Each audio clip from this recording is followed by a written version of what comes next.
I want to tell you guys real quick about a time when I was in high school. I worked right down the road from my house at a pizza chain called La Rosa's. Anybody ever here eating at La Rosa's? No, you haven't. What? I am so proud of you. That's my new favorite person right now. Don't tell my wife.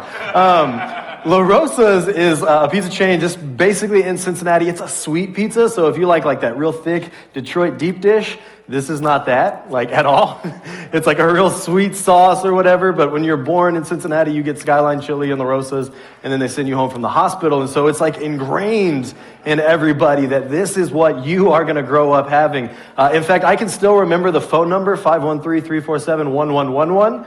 So order pizza. My mom would be embarrassed to hear that, but that is ingrained in my head forever. And so when I was a junior in high school, I got hired to work at La Rosa's for about 20 hours a week. And I enjoyed it because all I had to do was work at the front counter. That meant that I helped people pay their bills, which the computer told me what the amount was. I didn't have to do math. Thank you. And then I had this giant shelf behind me full of pizza that people would come in and they'd simply pick up their orders. Here you go. What's your phone number? There's your name. Enjoy your pizza. Walk away. It was very easy work. It wasn't hard, and I got to eat free pizza every day. So perfect.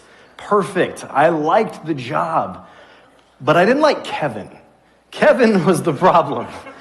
You see, that restaurant had 3 managers, and I still remember Kevin's name and not the other 2. And there's a particular reason for that, because Kevin was the manager that you avoided. Kevin would come around the corner, and I would pick up the phone and say, yeah, large cheese, and then did you want anything else on? Okay, he's gone, right? I just avoided Kevin all the time. Kevin really wanted things to go well. In fact, so well that Kevin felt like he needed to be a part of everything. And there was several times as I'd have my tickets and my order for takeouts, he would come and he'd mess with all of my receipts, and I had no idea who was getting what, but I smiled and gave him their pizza anyway, right? I didn't know what was happening. Kevin would come and he'd be standing at one entrance, and people would walk the long way to get to the kitchen to avoid Kevin. You'd be halfway through making an order, and he'd just come in and he would fix that order for you. And I'm sorry if you ordered tuna, but you now have fish. I don't know, tuna's fish, so there you go. But you've got weird stuff. Or things would just happen that made it very difficult all of the time. See, there were low levels of trust, and there was poor communication, and there was no encouragement when we were around Kevin. I loved La Rosa's pizza, but I did not like La Rosa's Kevin. And we were always hiring, and we were always training, and we were always losing people, and it wasn't because the food was bad. See, we're talking about being disappointed in this series, and hopefully you were with us last week when Rick dove in and we talked about relationships and dealing with disappointment in your relationships and learning to manage proper expectations in those relationships. But then what do we do when we're disappointed with our jobs? We all have, or at least at some point in time, have had a job. See, it's adorable when little kids come up and you ask them, hey, what do you want to do when you get older, right? And you get anything from Spider-Man to an astronaut or a doctor or a teacher, or an athlete or an actor. As a small child, I was shooting for trophy husband. My wife and I are millennials, so she got stuck with a participation trophy, but that's okay. See, most of the time, we didn't become the thing that we thought we would become as a kid. And that's not a bad thing, right? Desires changed as we grew older. Reality set in that we could not dunk a basketball, so Tom Izzo was never going to call us, right? So these things just began to set in. And so now we have this job. And we're thankful for this job. But there are still times in this job that we feel disappointment. See, I don't think disappointment is usually rooted in not being a race car driver or flying through outer space like we thought as a child. I think most of our disappointment is rooted in management. Even that word, management, kind of puts a little bit of a rock in your gut there for a second, right? Management is changing things again. Management said no to that project. Management brings back memories of so many useless meetings. They're just out of touch, and they've created more hoops for us to jump through just because I want to do my job, right? And most of us feel disappointment in our jobs because we're disappointed with management. Boss is a 4-letter word after all. So then how do we deal with disappointment in our jobs? See, I think if we look back at a guy who had a pretty horrible boss, it might help us.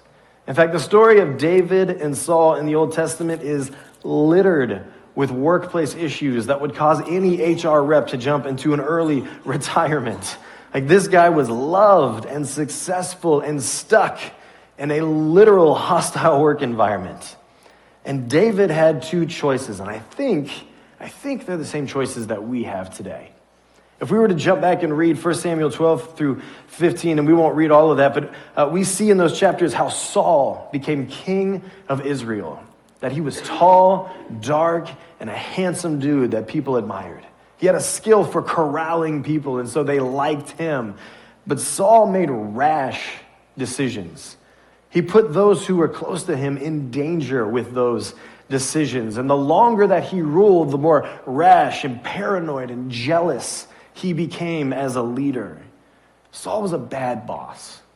And the nation of Israel suffered because of it. And so God decides, hey, I'm going to make new plans for a new king here. And he sends his prophet Samuel to go out and meet a man named Jesse and have Jesse kind of parade his sons in front of Samuel. And God is going to reveal to Samuel who the future king is. Check this out, 1 Samuel 16, verse 10. And Jesse made 7 of his sons pass before Samuel. And Samuel said to Jesse, the Lord has not chosen these. And Samuel said to Jesse, are all your sons here? And he said, there remains yet the youngest, but behold, he's keeping the sheep. And Samuel said to Jesse, send and get him, for we will not sit down till he comes. And he sent and he brought him in. Now he was ruddy and had beautiful eyes and was handsome. And the Lord said, arise, anoint him, for this is he. And then Samuel took the horn of oil and anointed him in the midst of his brothers. And the Spirit of the Lord rushed upon David from that day forward. And Samuel rose and went up to Ramah. I love the fact that Jesse forgets or just neglects David here. He leaves him with the sheep while the good sons get to come by and play Samuel's version of The Bachelor in this moment. But David is left out in the corner. David is the one that God wants. And when David is anointed, it says that the Spirit of the Lord rushed upon David from that day forward. Man, I would love to get bathed in oil and have the Spirit of God rush upon me. What would that feel like? And if we jump to the next chapter, we see that Saul is back to being a bad leader, that he is at war, and the opposing army makes this proposition, that they're going to send their best warriors out into the field, and that those guys are going to battle one another, and whoever wins that, man, they just win the war. And the Philistines have this guy who is a literal giant of a man. I'm talking 10-foot tall, bad mamma jamma, right? He is a walking power of destruction, and he is, frankly, better than anybody the Israelites have. And so Saul and his army do nothing. For 40 days, they stood and they watched this giant of a man make a mockery of them and God. And then David is sent to see his brothers who are serving in this army, and he sees what is going on, and David decides, no, I'm going to do something about this. And David, that little dude who was forgotten by dad, who was ignored by dad, he takes on this giant, and he kills him. David kills the giant, and he saves the day, not only for the nation of Israel, but for Saul as well, the leader who didn't lead. And as a result of this, David becomes best friends with Saul's son, Jonathan. And David becomes Saul's best asset and worker. But Saul is still a bad boss, and so he mismanages this entire situation. Look at verse 5. It's 1 Samuel 18:5. It says, and David went out and was successful wherever Saul sent him, so that Saul set him over the men of war. And this was good in the sight of all the people and also in the sight of Saul's servants. As they were coming down, when David returned from striking down the Philistine, the women came out of all the cities of Israel, singing and dancing to meet King Saul with tambourines, with songs of joy, and with musical instruments. And the women sang to one another as they celebrated, Saul has struck down his thousands, and David his 10,000s. And Saul was angry, and this saying displeased him. He said, they have ascribed to David 10,000s, and to me they have ascribed thousands. What more can he have but the kingdom? And Saul eyed David from that day on. The next day, a harmful spirit from God rushed upon Saul, and he raved within his house while David was playing the lyre, and as he had done day by day. And Saul had his spear in his hand. And Saul hurled the spear, for he thought, I will pin David to the wall. But David evaded him twice. Saul was afraid of David because the Lord was with him, but had departed from Saul. So Saul removed him, David, from his presence and made him a commander of 1,000. And he went out and came in before the people. And David had success in all his undertakings, for the Lord was with him. And when Saul saw that he had a great success, he stood in fearful awe of him. But all Israel and Judah loved David, for he went out and came in before them. Let's check this out for a second. Verse 5 says that David was successful wherever Saul sent him.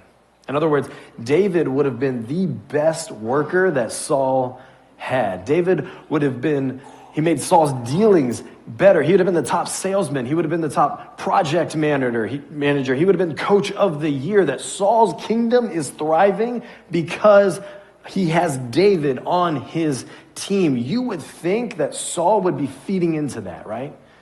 He would see this prodigy coming along and say, man, let's do stuff here. Let's make this great. Let's give him more responsibility and more encouragement and more reason to stick around. But instead he gets jealous.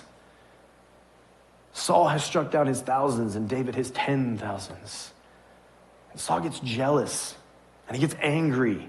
And now he views David as a threat to be removed. Like, you guys have probably had some bad work environments before, right? You've been in places that you felt like the culture was just off.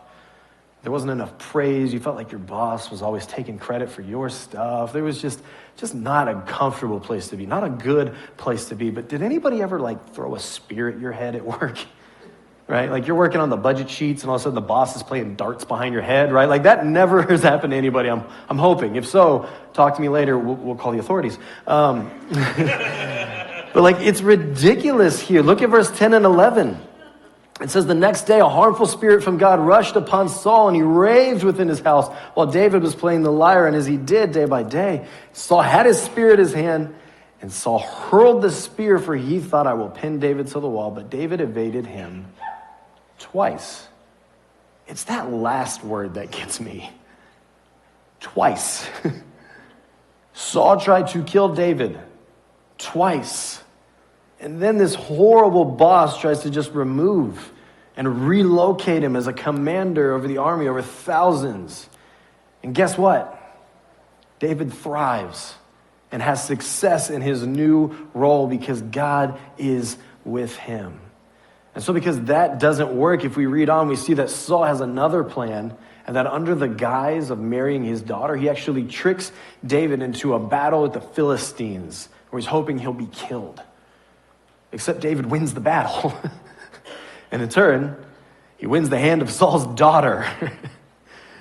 Here's the question. What do you do when you have a bad boss?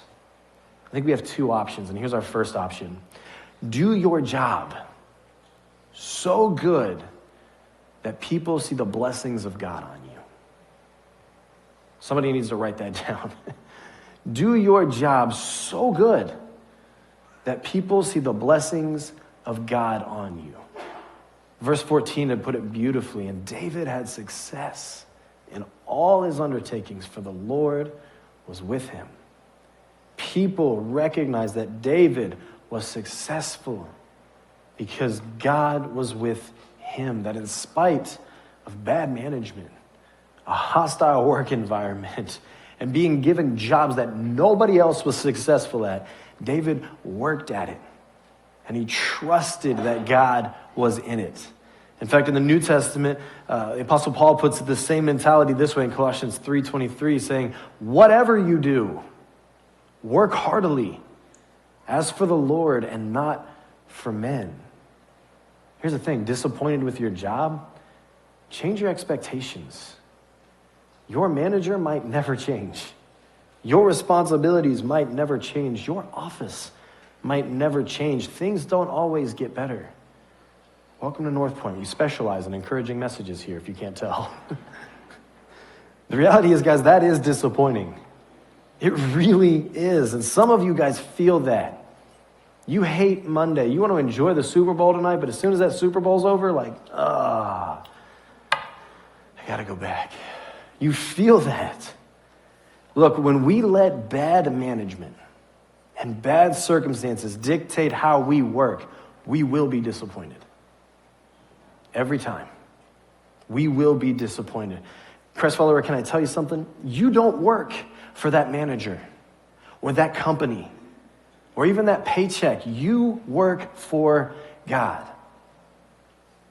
If it's as a linesman or an accountant or a nurse or a mechanic or a waitress, you are going to find people or things about your job that are disappointing.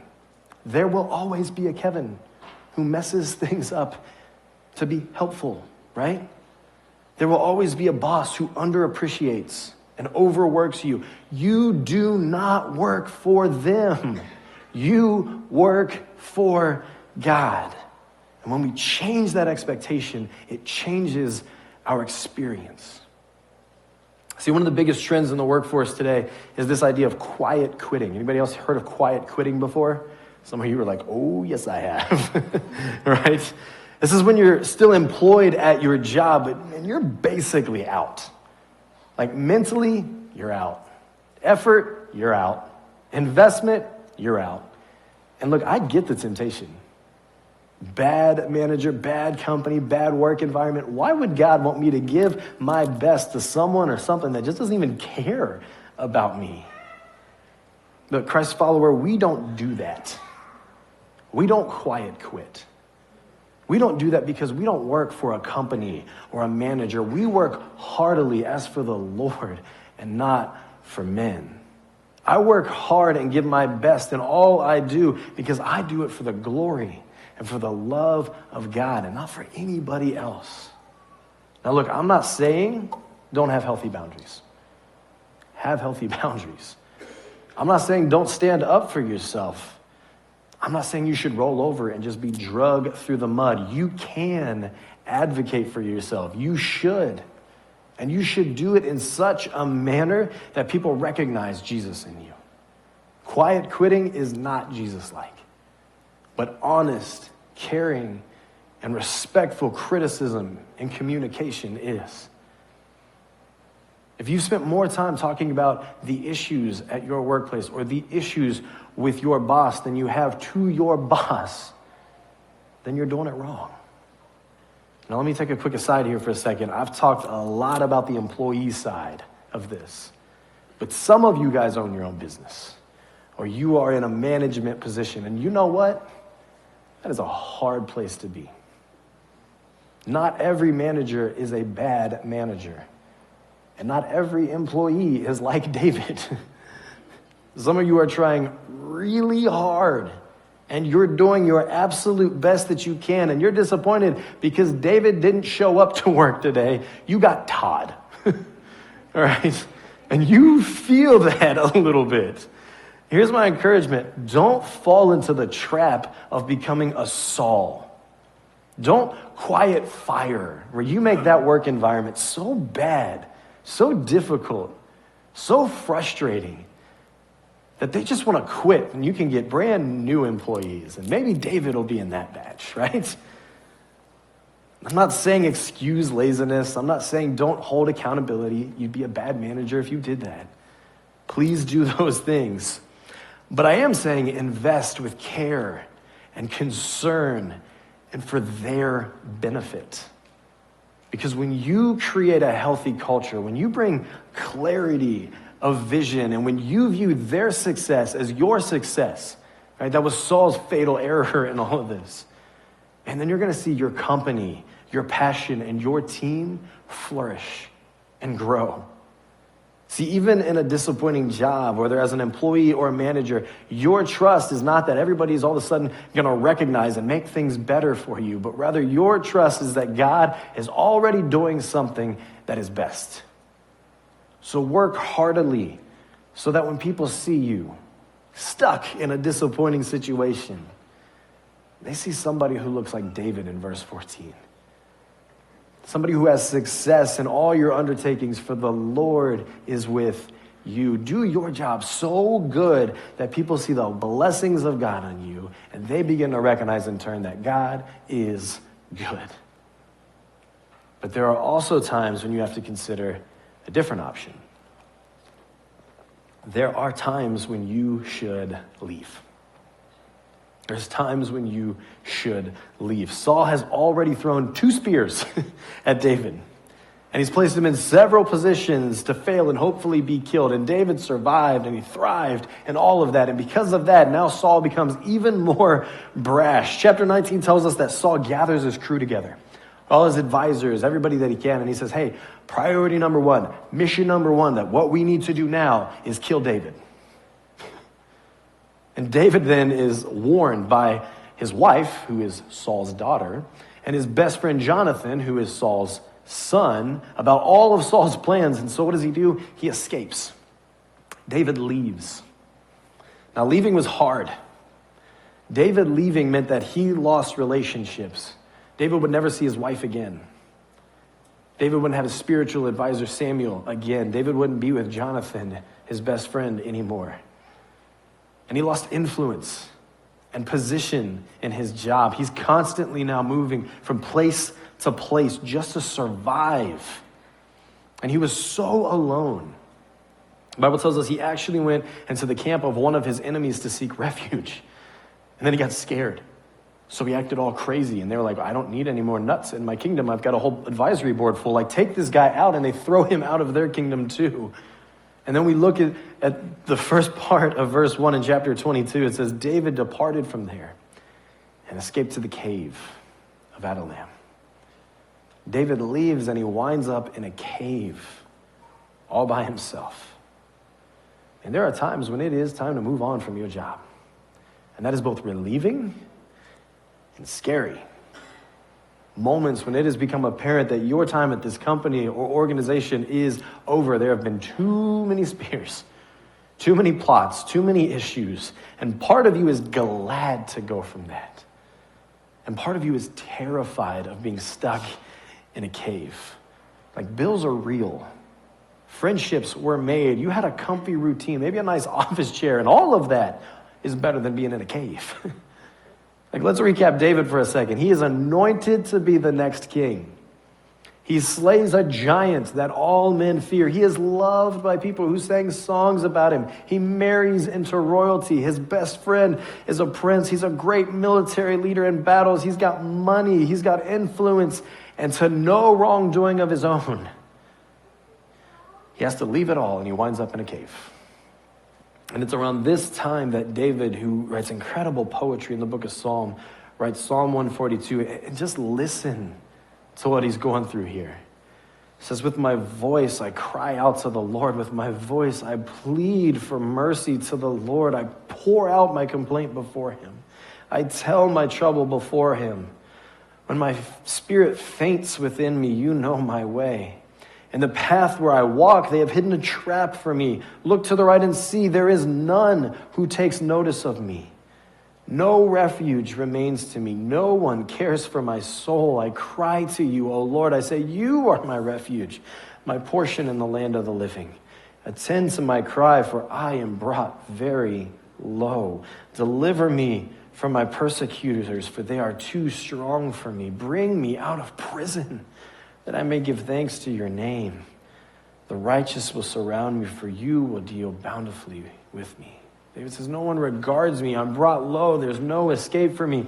And David is low.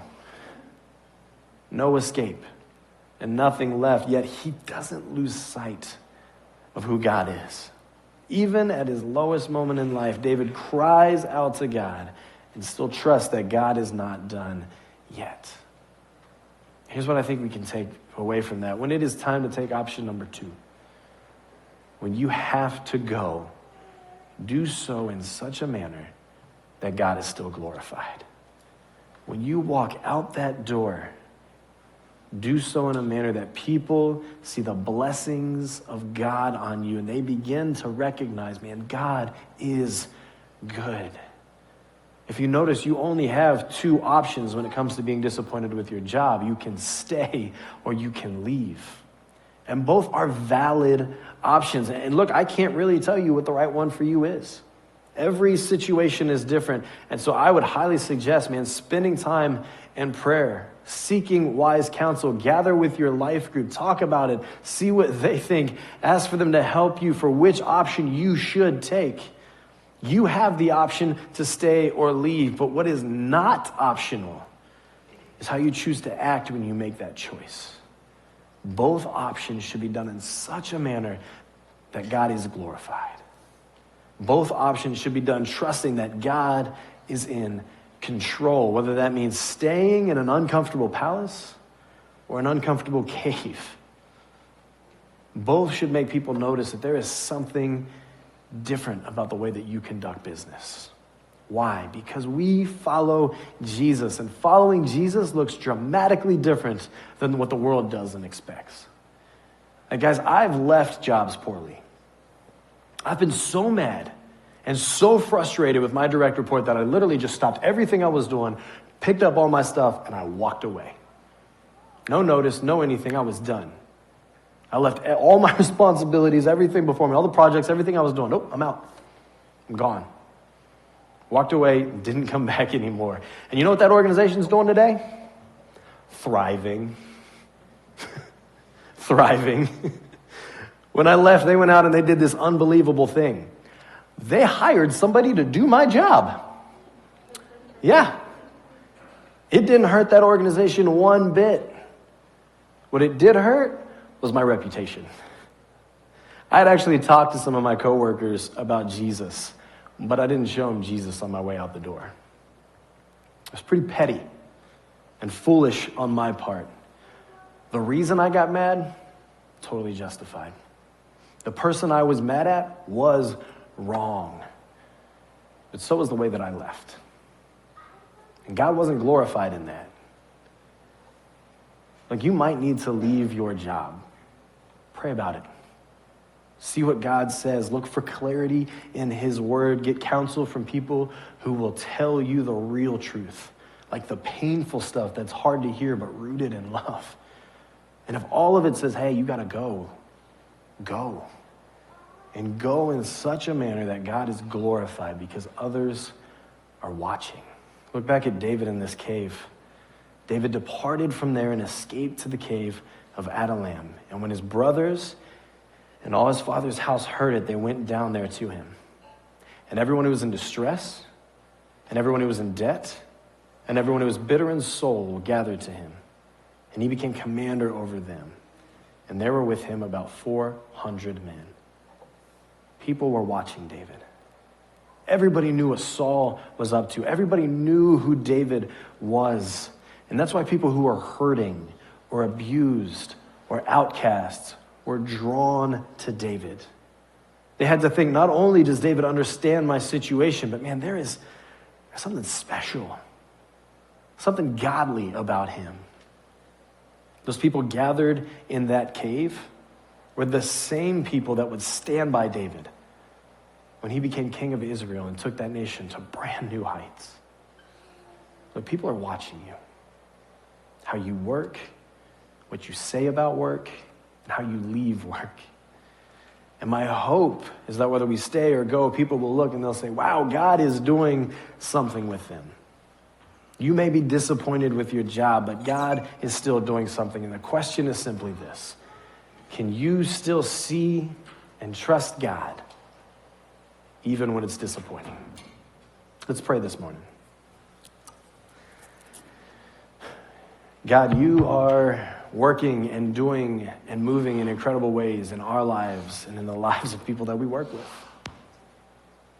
Good coworkers, bad coworkers, good bosses, good employees, bad employees. You love them, just like you love us. And so, God, help us to understand whether it's time to stay and work heartily for you, or whether it's time to go trusting in you, but leaving in a manner that's glorifying as well. God, if there's people that are struggling with their job today, we just pray, Lord, that you would give them clarity, that you would give them comfort, and that you would give them direction. We love you, Jesus, and pray in your name. Amen.